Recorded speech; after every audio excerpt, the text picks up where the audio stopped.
feed it and put water on it, and it grows up, and that's the way you got a tree. Okay, pero eso es el proceso de un orange tree, pero específicamente, si fuera a inventar algo que no sepamos, we already know the process, you know, sí, okay. Algo que no sepamos de la naranja, que sea, no sé, su imaginación, a ver. Si usted le quisiera enseñar algo a un niño, por ejemplo, y usara esto, le quiere decir una historia a un niño de esta naranja, cómo esto llegó aquí, ¿qué se inventaría? Don't say it, Camila. No, not you. Not you. No, yeah. Not yet, yeah, exactly, not yet, no aún. ¿Cómo? Estaba chiquita. Ajá, la naranja estaba chiquita. De un naranjo. Ajá. Ah, ¿verdad? Se ponía. No, don't say a story, Camila. I already asked the question. If you were to tell me a story about how this little orange got in there, make it out of imagination. Don't tell me the process of growing a tree. Tell me how the little orange got there. Nadie va. Está difícil. ¿Mande? Dios es el único que puede hacerlo. Sí, pues sí, eso ya es la respuesta que mata todo. Esa es la historia. Pero la historia, okay, no. I invented a story about this orange. Yo inventé una historia de esta naranjita. Vamos. Yo la inventé. Okay. Dale. Okay, you want to hear my story? Okay. Okay, there was this hard-working man, okay? Hard-working farmer. He always go to work at his farm every day. He was growing oranges. And he had a son was born, okay? He had a kid. Then when the kid was growing, the kid say, I want to go with you to the field. I want to go with you to see the process, to work with you. Okay? El niño dijo, yo voy a ir contigo y quiero trabajar, quiero ir. Pero el niño era pequeñito y no podía caminar. Entonces, what the parent did, lo que el papá hizo, que el padre hizo, que puso a su niño acá arriba, aquí, right? Carried his child, and he went to work in the field. And he worked every day with his kid here on the back, okay? Estaba trabajando. And then los árboles, then the trees were talking among them, and they say, oh, look at this man, see how hard he works. Better yet, look at his kid, how his kid coming, and how much love does he show to him, and he even carry on his own back. And he works there every day, he doesn't mind about the heat, the kid is there. And the trees say, ya que los árboles dijeron, que mira cómo trabaja él y cómo trae a su hijito acá cargado. Entonces dijo, vamos a hacer algo por él. Let's do something for him. Okay. Entonces dijeron, vamos a sacar naranjas que tengan una naranja adentro. Okay. Y cuando ese niño vea, cuando él crezca, siempre se va a acordar de que él tuvo un papá que lo cargaba, que le llevaba con él y que estaba con él. Whenever the kid grows and he sees the fruit that we given to them, he will always remember that he had a dad, he had a father that cared for him, loved him, and he was with him. Es una historia, es una fábula que yo me inventé, eso yo lo inventé yo. All rights reserved, this is my story. No es un libro. Yo voy a hacer otro. Okay. Ya me dio una idea como cuando la mamá trae en el vientre al bebé. Okay. Ah, see? Now you can formulate your story. Okay. Now that you have a path, you can follow too. Okay. Listo. Why is this important? Why the illustration? La ilustración nos ayuda a nosotros a comprender. Nos ayuda a pensar, nuestra mente a trabajar, right? Whenever you see illustration, it helps you, it guides you, okay? It gives you a path to follow. Ahora, ¿por qué es importante esto? Porque la Biblia está complementada con ilustraciones, okay? There's a lot of illustration in the Bible. There's a lot of stories in the Bible. I don't know how to say fabulas in English. No, not fabulous. Es fabuloso. Fábulas. It's a story, but story can be something real. Okay? Pero las fábulas, they're not real, they're invented. Fiction? Like fiction, sí. Fiction y trae personajes. En la Biblia hay historias así. Let's go to a book of Judges, Jueces.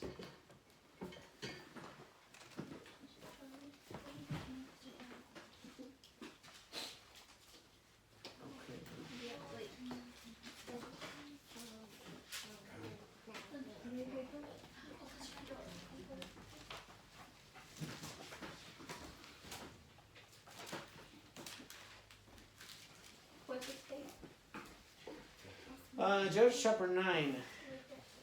Jueces capítulo 9. Ahí Le voy a dar una historia.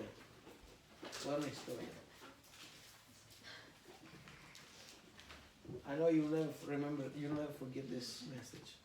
Because I brought you a real fruit. Ok, Jueces 9. Escuche. Dice así la palabra de Dios, honrando al Padre, al Hijo y al Espíritu Santo.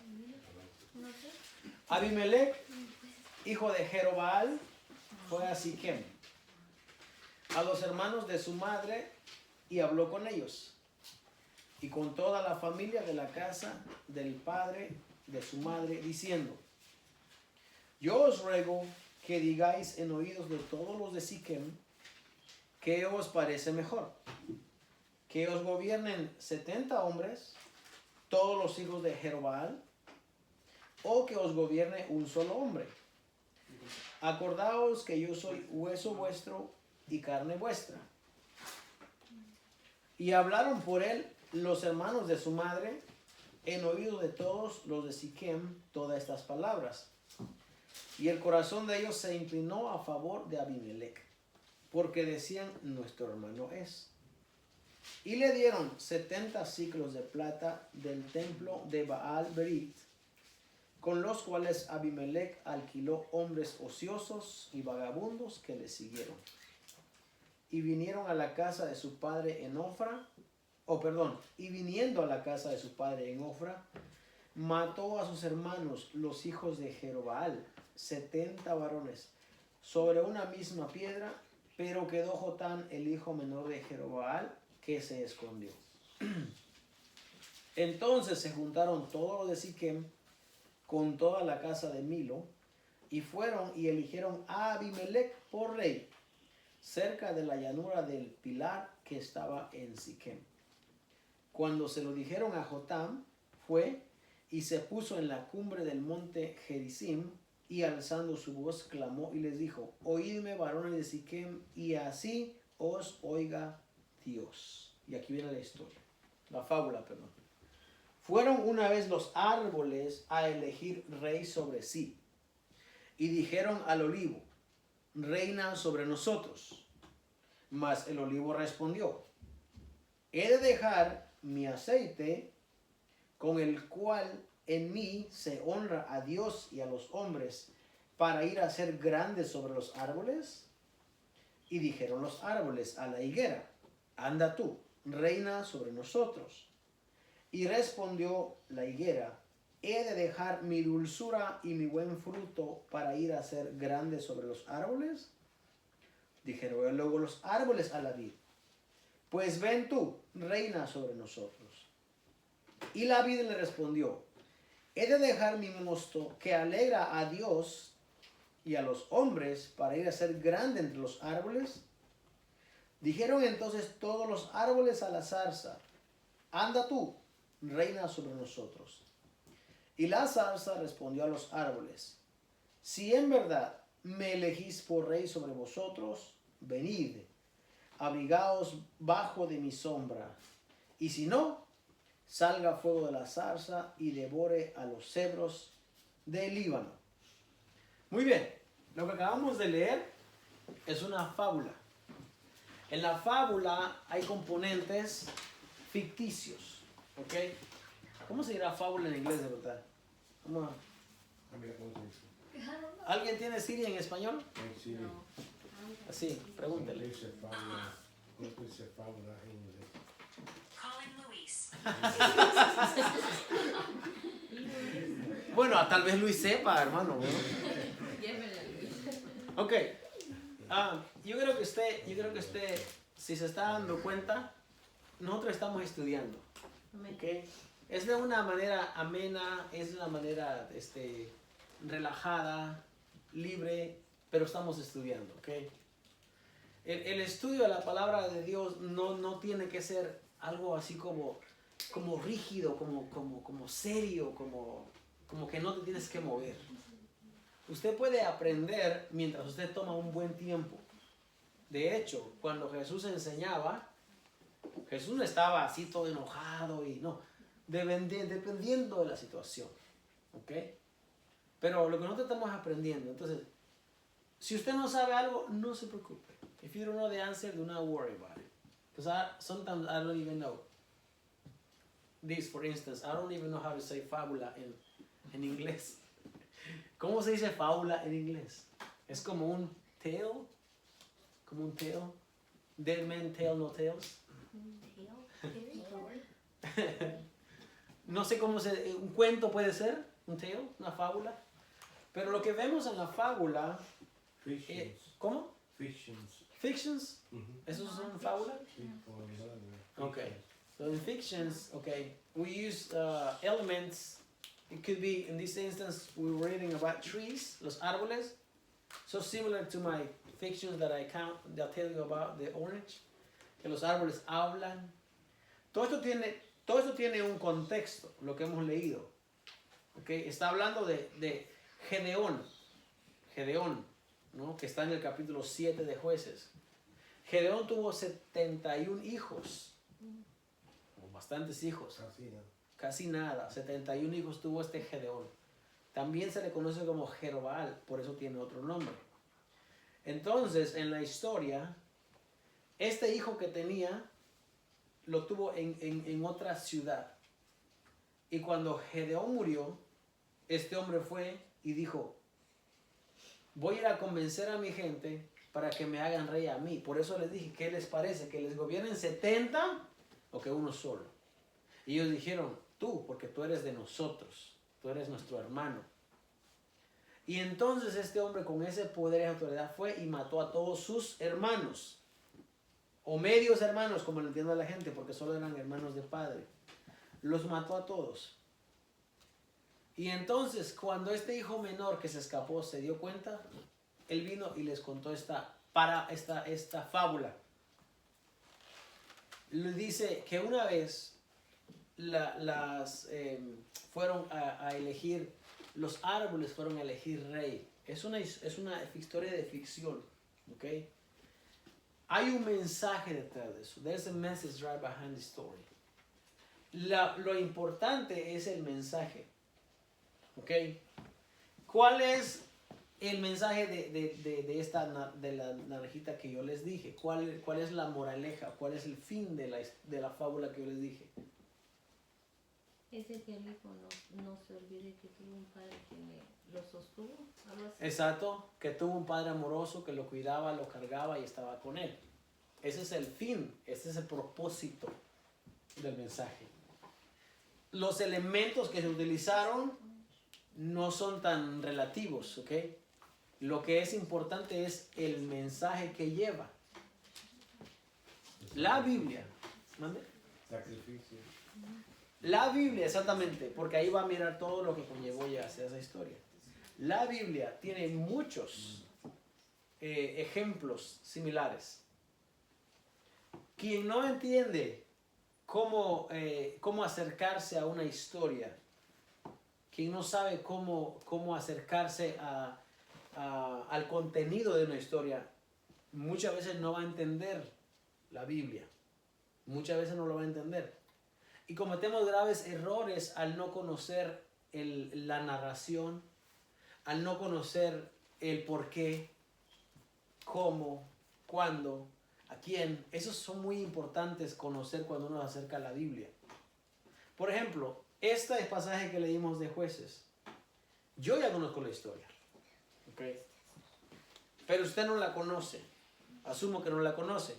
Entonces, no va a entenderlo tanto como cuando yo lo leo porque yo lo conozco. Porque yo conozco el contexto. ¿Ok? Yo conozco lo que hay atrás. ¿Qué pasó con mi charlero? ¿Se quedó? Ok. Ya, eso va a ser así del comienzo, así es el comienzo, no se preocupe. Él ahora mismo él no entiende, estamos hablando otro lenguaje y va a ser un poco difícil. Pero así son los comienzos son difíciles. Está bien. Así son, es normal. Esto es parte del proceso. Muy bien, entonces, la razón por la que yo les traje este ejemplo es porque vamos a buscar en la Biblia parábolas, ¿ok? ¿Usted sabe qué es una parábola? Vamos a buscar allí bueno, hay muchas parábolas. Open your Bible in, let's see, Matthew. Okay, for instance, Matthew chapter 13, verse 24 to 30. Mateo 13, 24 al 30. Déjenme agarrar un physical Bible porque hay una ahí abajo, pero tiene.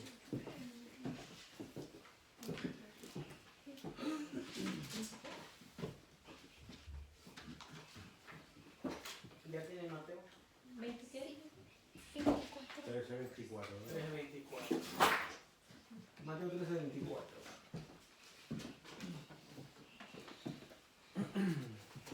Ok, ¿qué dice Mateo 13:24, por ejemplo? ¿Quién lo puede leer?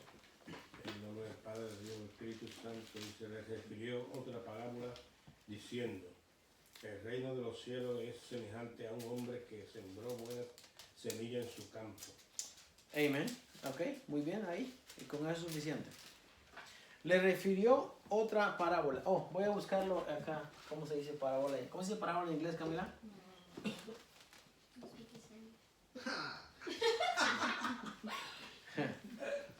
Matthew. Eso es antena para montar.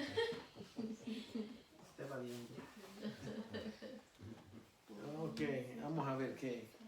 No, quiero enseñar. Parable. Parable. Parable. Eso, parable. Ya aprendí esta palabra nueva. Parable. Parable. ¿Cómo de? ¿Es parable? How do you say, Ethan, how do you say P-A-R-A-V-L-E? Can you spell it one more time? P-A-R-A-V-L-E.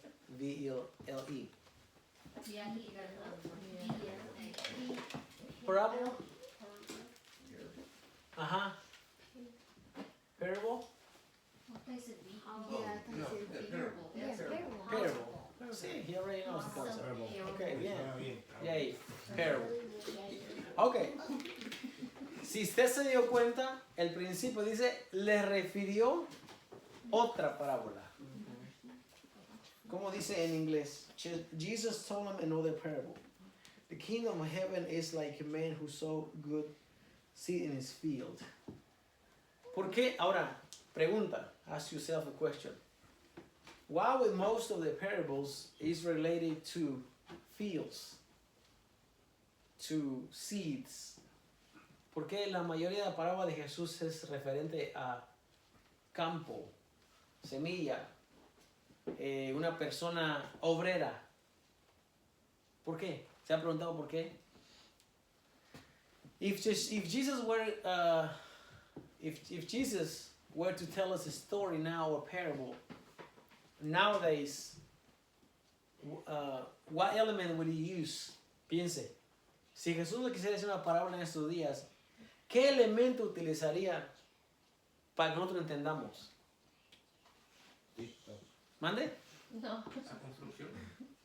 Podría ser. Construcción podría ser, ¿ok? Pero no todos son relacionados a construcción. Ya. Entonces, ¿otro?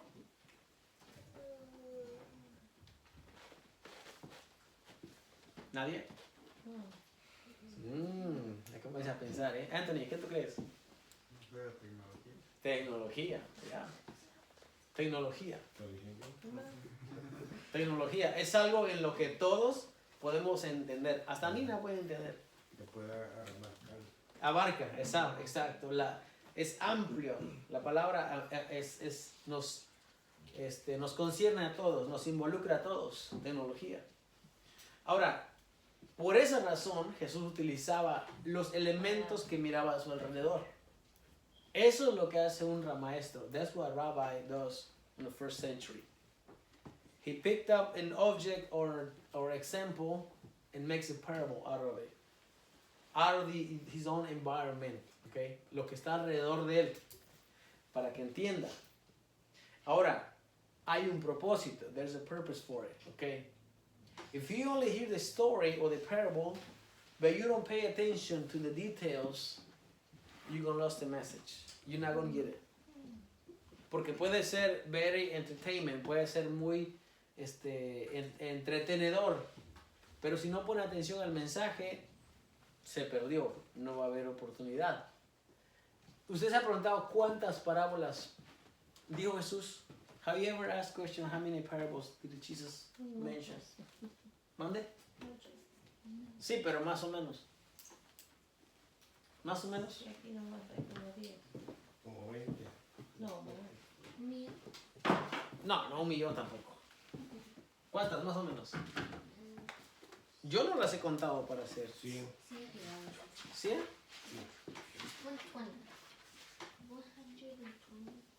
157. Ok. De entre los evangelios sinópticos, que son Synoptic Gospels, que serían Mateo, Marcos, Lucas, hay un aproximado como de 40 parábolas, por lo menos. Son muchas. De hecho, as a matter of fact, like, I wouldn't say 70% of Jesus' message was based on parables. Okay? Casi como 70% de su mensaje fue basado en parábolas. Pero era tan fácil decir así nomás. Así, o sea, entregarte. Why didn't he just went straight with the word and say it? ¿Por qué no? ¿Por qué en vez de eso usa un parable, una parábola, una historia? ¿Por qué? ¿Sabe por qué? Porque a veces el mensaje llega mejor de esa manera. Se recibe un tanto indirecto, pero directo. Hoy en día nosotros, nowadays, nosotros no usamos mucho ejemplos así. No, hoy en día eso es algo del primer siglo y algo que tiene que ver con el Oriente Medio. Nosotros acá en América, nosotros si decimos algo, lo decimos así. Hay algo que nosotros tenemos que se parece mucho a lo que puede ser una parábola. Lo que serían refranes, por ejemplo, ¿verdad? Dichos. ¿No? Por ejemplo, te está yendo mal, ¿no? Cuando te está yendo mal, ¿qué dices cuando te está yendo mal? ¿Qué dice la gente cuando le va mal? ¿Qué dice la gente? Me cayó la macaco. Imagínense esa. Imagínense esa. ¿Ah? O cuando no das una, o cuando, ¿sabes? No agarras nada. Cuando te está yendo mal y ¿qué dicen? No, pues camarón que se duerme. Ando brujo. Sí. Lo cocino. Lo cocina. Nosotros tenemos refranes, short phrases que nosotros utilizamos.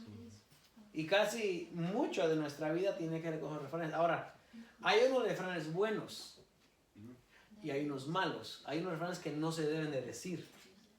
Por ejemplo, un camarón que se duerme, se lo lleva a la corriente. Eso es algo... Usted no mira malicia en eso aunque vaya al contexto. No, aunque piense muy adentro, usted no va a ver malicia en eso. ¿O sí? Despectivo. No lo va a ver.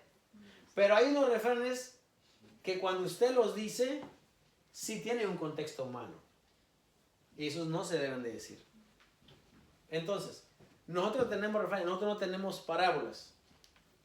Pero en el primer siglo, esa era la manera de enseñar. Ahora, la parábola tiene varias características. La parábola tiene que tener varios elementos. ¿Ok? Por ejemplo, tiene que tener un elenco, un grupo de personas, ¿no? Que van a ser los participantes o los que van a formar parte de esa parábola.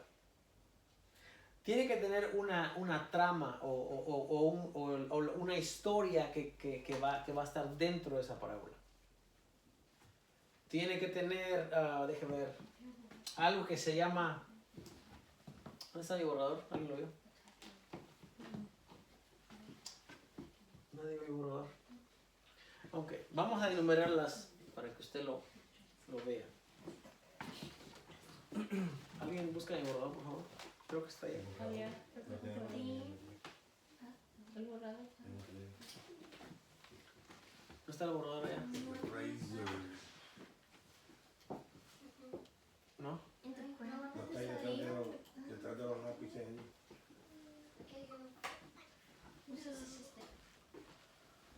A ver, thank you. Ok, primero, prolegomeno. Y usted va a decir, ¿qué es eso, prolegomeno? Bueno, el prolegomeno es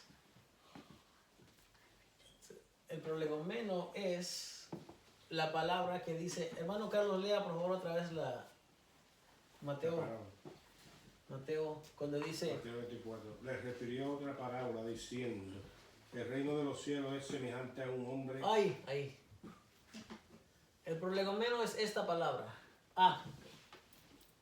O puede ser en, o puede ser los, El o puede sujeto. ser él. ¿Cómo? Sujeto. No, ese no es el sujeto, eso es lo que va a anunciar al sujeto. No. Predicado. La introducción. Sí. El reino de los cielos es semejante a. Ese es lo que se llama el prolegomeno. A eso te da a entender que vas a entrar a una historia. Es como la introducción. Es una simple frase de introducción. Como dicen, pero ¿qué? Prolegomeno. Cuando dice el reino de los cielos es semejante a. El reino de los cielos se compara a. Esa es la primera parte de la narrativa, de la historia. Segunda es la introducción de los personajes. La introducción del elenco. El reino de los cielos es semejante a un hombre que salió a sembrar.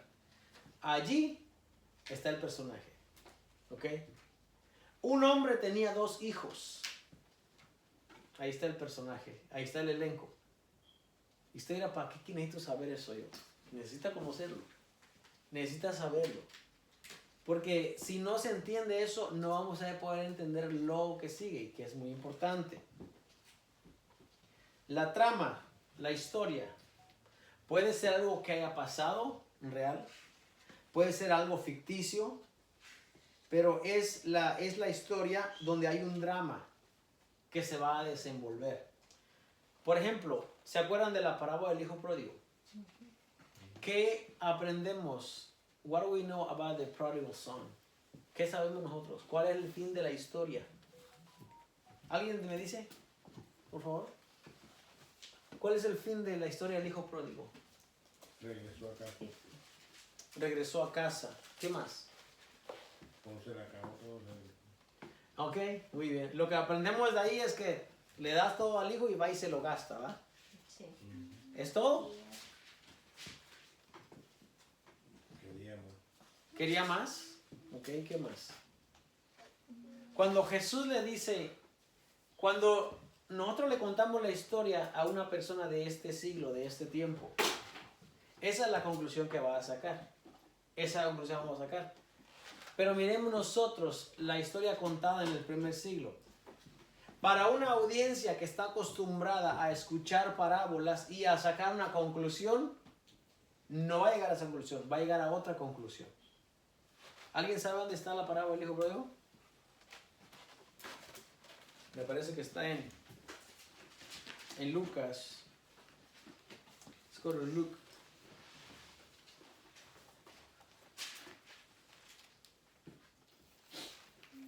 Lucas 15. Luke 15.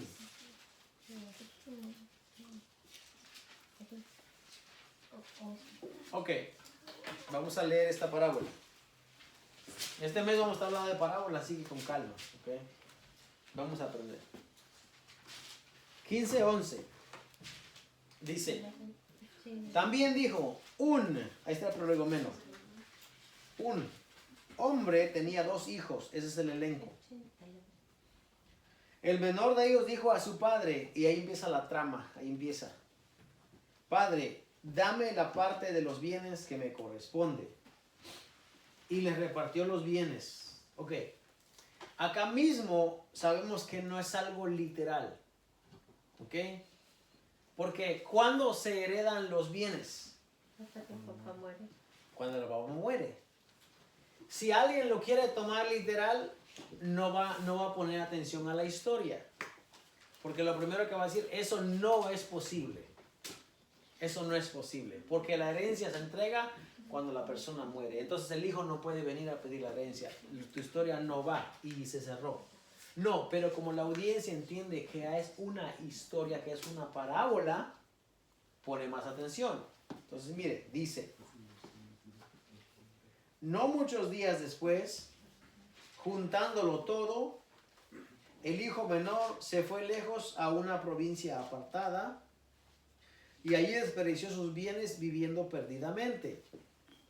Y cuando todo lo hubo malgastado, vino una gran hambre en aquella provincia y comenzó a faltarle. Y fue y se arrimó a uno de los ciudadanos de aquella tierra, el cual le envió a su hacienda para que apantase cerdos. ¿Se acordémonos que es una historia? En el primer siglo, un judío hubiera dicho, eso no va. Porque un judío, no importa la necesidad que se encuentre, no se va a arrimar con un animal inmundo. Pero vuelvo otra vez, es una parábola. Ok. Y dice, y deseaba llenar su vientre de las algarrobas que comían los cerdos, pero nadie le daba. Y volviendo en sí dijo, ¿cuántos jornaleros en casa de mi padre tienen abundancia de pan? Y yo aquí perezco de hambre. Me levantaré e iré a mi padre y le diré, Padre, he pecado contra el cielo y contra ti. Ya no soy digno de ser llamado tu hijo, hazme como a uno de tus jornaleros. Y levantándose vino a su padre, y cuando aún estaba lejos, lo vio su padre, y fue movido a misericordia, y corrió y se echó sobre su cuello y le besó.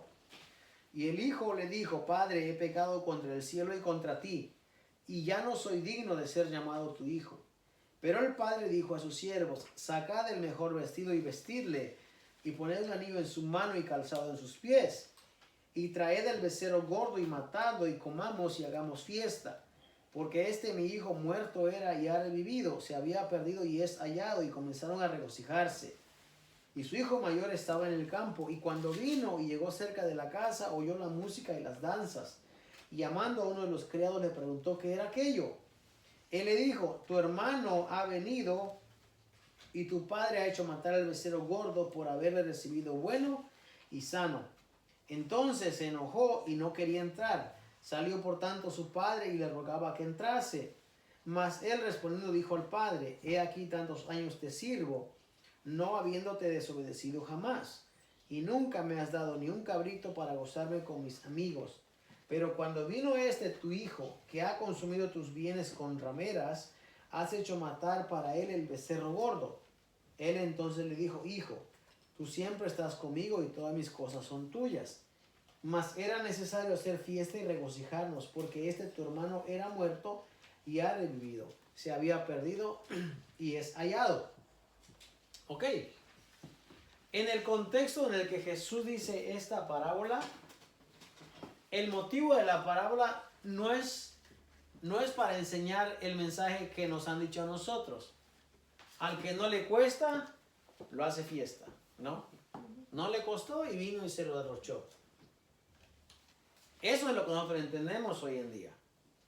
¿Qué fue lo que dijo el hermano del otro? ¿Qué aprendemos de la parábola del hijo pródigo? Que regresó sano y salvo a casa. ¿Ok? ¿Qué más aprendemos? que el padre siempre va a amar a sus hijos, a pesar de, los va a amar. Muy bien, pero Jesús no le estaba, eso es lo que nosotros entendemos en este tiempo. Pero eso no era el mensaje que Jesús le estaba dando a ellos. ¿Ok? El mensaje que Jesús le está dando a ellos es referente, porque los dos hijos son las dos casas. Israel y Judá. Dos casas. ¿Ok? El mensaje tiene que ver con el contexto del primer siglo. Israel en el norte fue y se hizo ídolos y se hizo altares y se fue y se vivió perdidamente. ¿Quién es ese? De la parábola, ¿quién es? El hijo menor. Se fueron y hicieron altares a los Baales y vivieron perdidamente. ¿Quién es el hijo mayor? Judá. Judá está en el sur. ¿Qué enseña la parábola entonces para aquel tiempo? Que ambos hijos estaban iguales de alejados. Porque el hijo mayor que estaba en casa estaba, en vez de alegrarse con que su hijo, su hermano había vuelto, ¿qué pasa? Le da celos y se enoja y no quiere entrar a la fiesta. Jesús les está dando un mensaje a ellos sin decirle directamente, ese eres tú, pero se lo está entregando. ¿Qué beneficio tiene el padre con esos dos hijos? A ver, díganme. Mire, en este siglo, en este tiempo, es muy normal. Es muy común que un hijo no le quiera hablar al padre, que se enoje. Es muy común, eso pasa. No estoy diciendo que es correcto. Lo normal no lo hace correcto. Es muy común, es muy normal que un hijo se disguste con el padre o con la madre y no le hable en este tiempo. Pero si vamos un poco al pasado, eso no es así. Usted mira mal a su padre y a su madre y fue lo último que hizo. Lo van a corregir. Un hijo no le puede hablar mal al padre ni a la madre. Eso es algo que en esta generación ya casi no se entiende. Pero ¿cuántas veces usted como hijo, usted le habló mal a su papá o a su mamá? Se atrevió por lo menos a debatir la decisión que ellos habían dado, a cambiar la decisión. Nosotros no. Lo que decía papá y mamá era una ley y se tenía que hacer. No era. Entonces, más aún, en el primer siglo, el hijo estaba todo el tiempo sumiso al papá. Y todo lo que el padre decía, eso, el hijo no tenía opción de debatirlo, de negociarlo. No. Por eso es que cuando la parábola llega, Jesús le está diciendo, ustedes están en tan rebeldía como está Israel, que es el hijo pródigo. Porque no aceptas mi decisión. Yo como padre, Dios como padre, ha dado un veredicto, un decreto. Sí, él se fue y se perdió, pero yo lo quiero tomar de regreso y le quiero hacer fiesta. ¿Por qué tú te pones a debatir o a estar en desacuerdo? Tú no tienes autoridad. Estás tan rebelde como el que se fue. Y ese es el mensaje de la parábola. Porque no es para nosotros. No es para este tiempo. Es para el tiempo de ellos. Tiene que ver con las dos casas, con Israel y con Judá. Si nosotros no entendemos cómo funciona el lenguaje del tiempo, no vamos a entender las parábolas. Por eso es importante entenderlas. Hay una parábola específicamente que ha desviado a la iglesia de su objetivo. Lo ha desviado por no entenderla, por no conocer cómo funcionan las parábolas. Se ha tomado esa parábola y se ha dicho, ahora es por el otro lado y no es por donde era. Hace falta estudio. Necesitamos comprender, necesitamos entender. ¿Por qué una parábola? ¿Qué tiene que ver la parábola? ¿Por qué es importante? ¿Cuál es el propósito del mensaje? No tomemos las parábolas y la apliquemos a nuestro diario vivir, porque no va a dar el resultado que debe de tener. No hay manera de que coteje todo. No va a dar. Necesitamos entender cómo era la audiencia que recibió. Imagínense la audiencia pensando, este hijo se fue, ¿quién es? ¿Por qué Jesús está diciendo eso? Fíjense que Jesús acababa en los capítulos anteriores, por ejemplo en el 14, había un hombre que estaba enfermo y Jesús le sanó en el día de reposo. ¿Ok? Y entonces ellos estaban enojados, estaban molestos porque él estaba haciendo esto. Cuando Jesús vino dijo, yo vengo a dar el mensaje a las ovejas perdidas de la casa de Israel. ¿Usted sabe dónde está Israel? En Samaria, en el norte. Aquí está, mire. Judá está aquí. Judá quedamos con que se quedó con la mitad, con estas tribus. La tribu de Simeón, aquí. ¿Ok? Aquí hay una línea, ¿ok? Y esta es la tribu del norte. Bueno, las tribus del norte son el hijo pródigo. Ellos se fueron y se perdieron entre las naciones.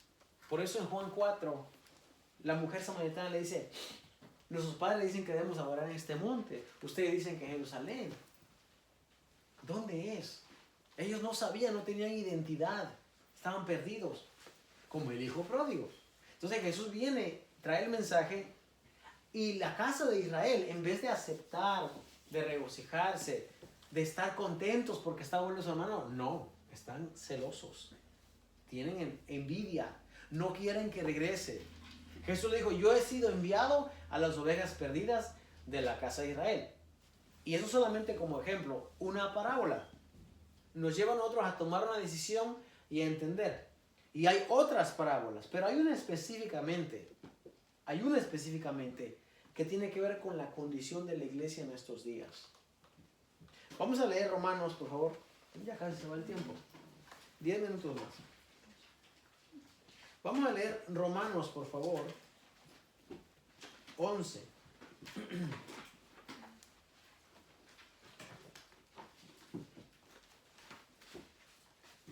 Leamos esto que dice el apóstol Pablo. 11.1. Romanos 11.1.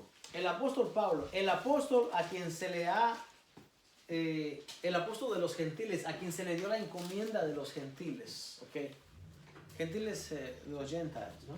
De nosotros, los gentiles. 11. Romanos 11. Dice el apóstol Pablo en estas palabras. Digo pues, ¿ha desechado Dios a su pueblo? A ver, una pregunta. ¿Quién es el pueblo de Dios? ¿Quién es el pueblo de Dios, hermanos? Nosotros. Sí, pero en el tiempo que está hablando el apóstol Pablo.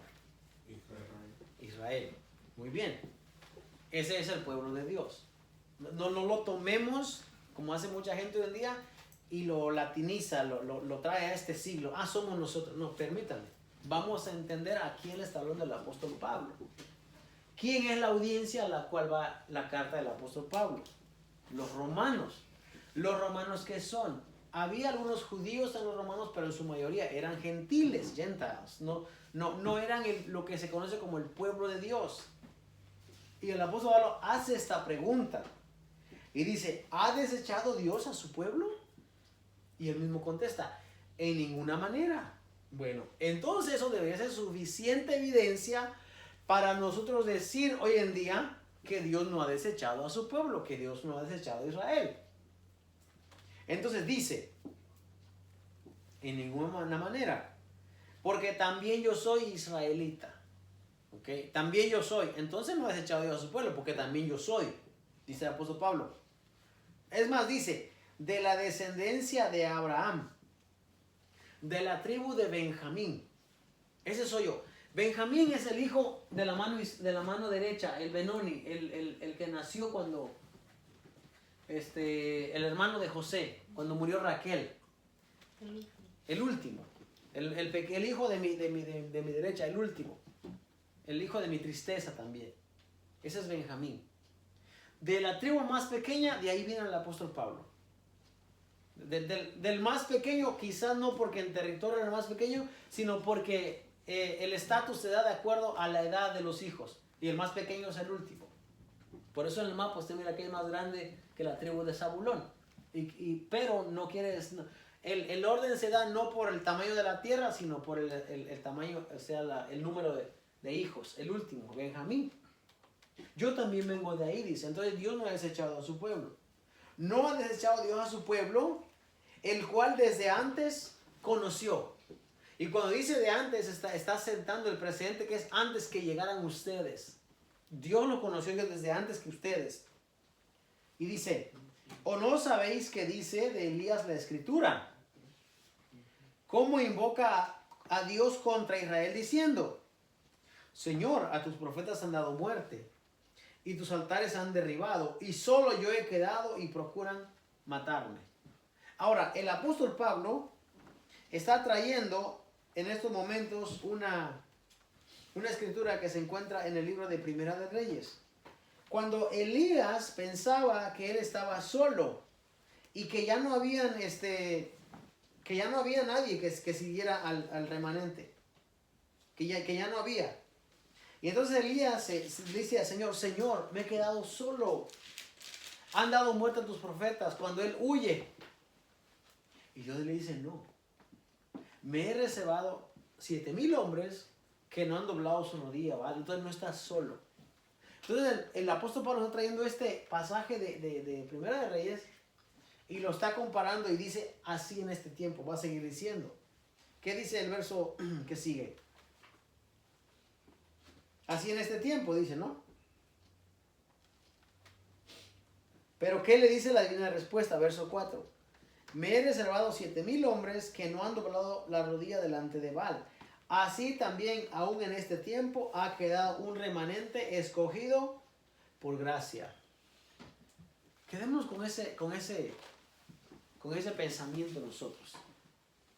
En el tiempo que el apóstol Pablo dice, aunque mucha gente fue desechada, hay un pueblo que no ha sido desechado. Hay un pueblo que todavía está. Yo vengo de ese pueblo, dice el apóstol Pablo. La pregunta de que si Dios ha desechado a Israel y que Dios no tiene nada que ver con Israel, se sale de su lugar.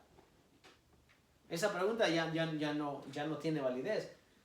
Porque el apóstol Pablo mismo está defendiendo que hay gente que todavía está pendiente, todavía está parada, todavía es parte del pueblo de Dios. Entonces, ¿de dónde sacamos la idea? ¿De dónde se saca la idea de que el pueblo de Israel ya no más es pueblo de Dios? ¿Quién es el pueblo de Dios hoy en día? Según lo que nos han enseñado. La iglesia. La iglesia, bueno, ¿qué pasó con el pueblo de Israel? ¿Ya lo desecharon?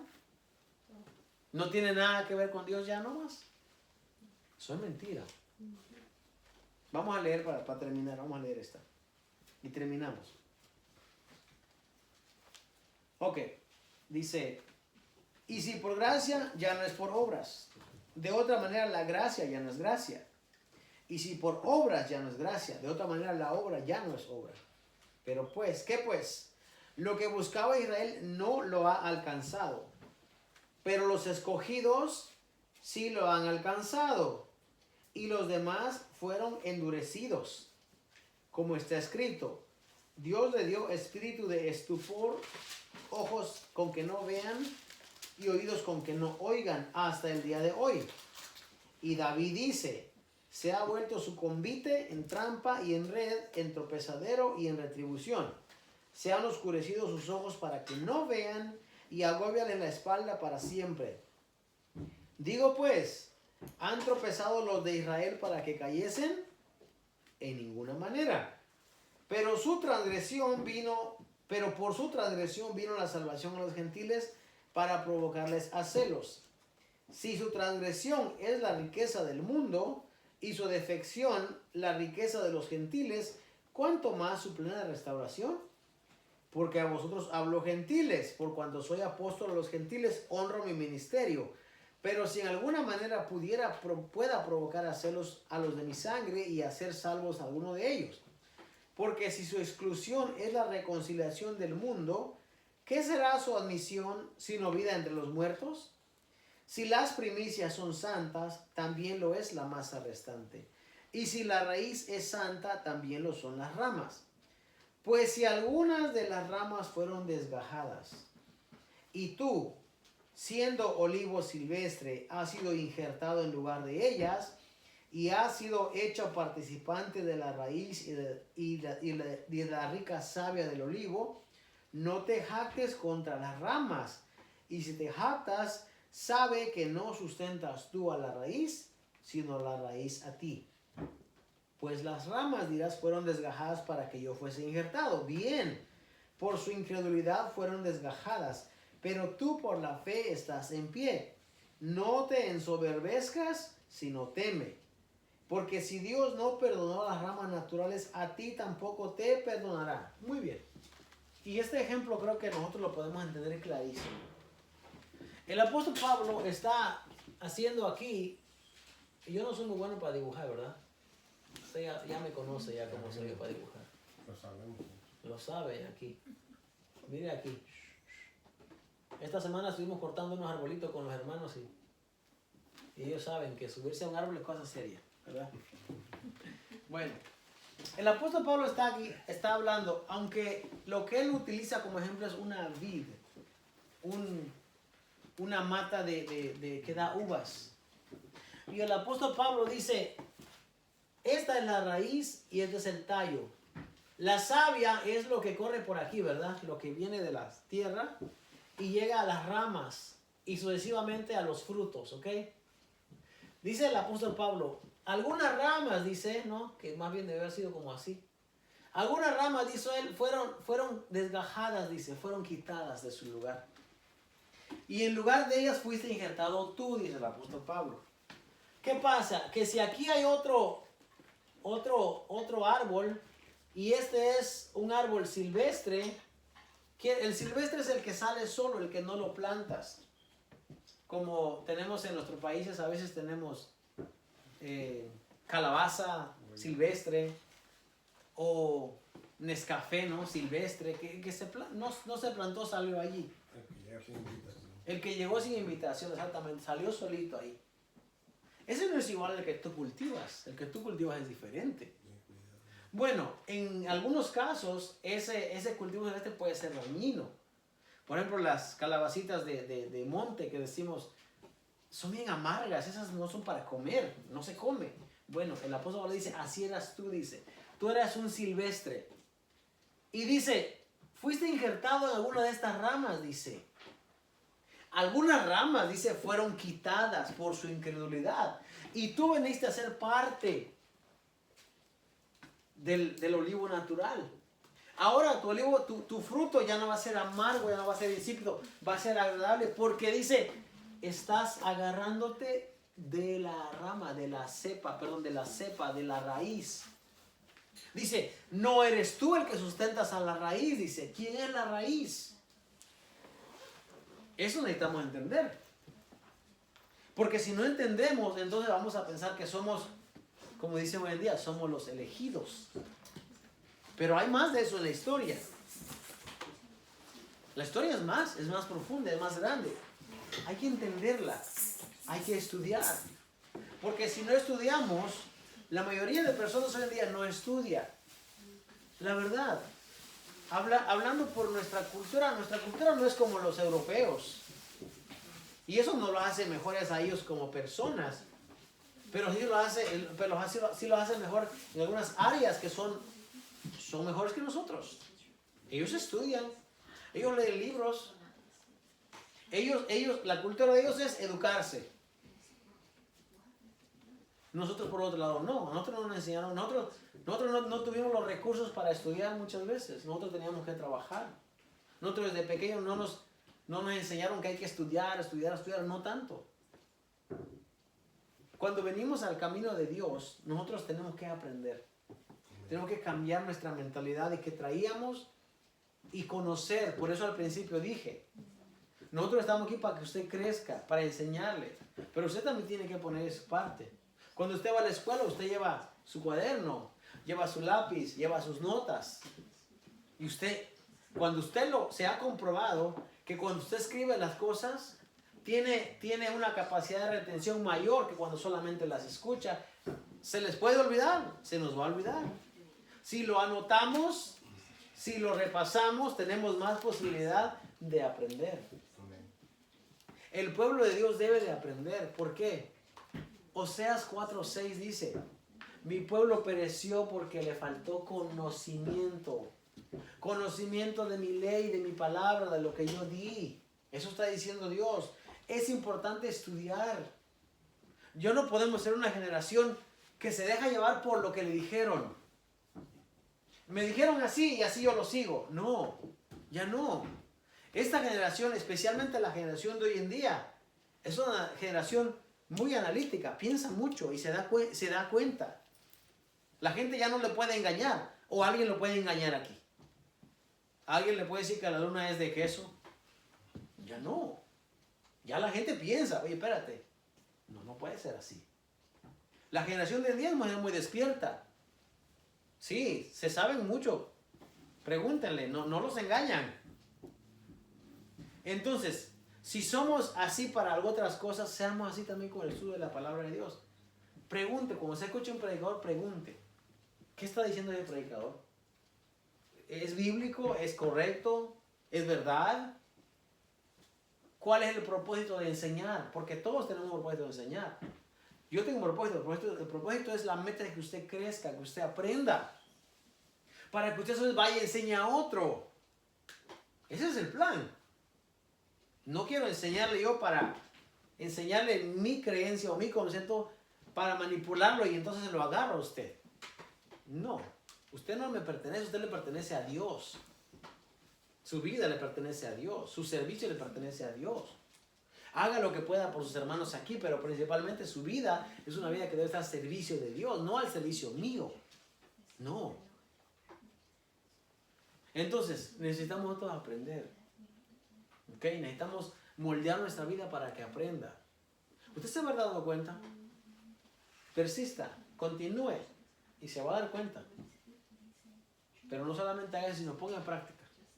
Y dése cuenta que aprender es importante. Vamos en esta mañana a ponernos de pie